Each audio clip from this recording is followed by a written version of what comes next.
let's discuss about Bitcoin. So Bitcoin was the first cryptocurrency ever created, and because it is a market leader, it has maximum market captive, and it is one of the most costliest cryptocurrency in the market, and it has total supply of 21 million bitcoins.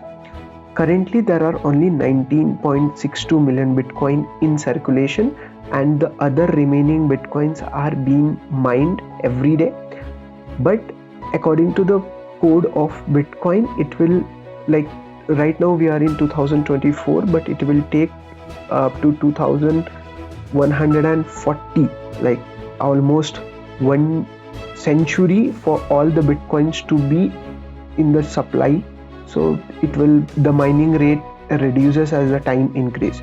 So total supply, that is 21 million, will be in existence by next 100 years, and current price of Bitcoin is 47,000, and it is having market cap of almost $1 trillion.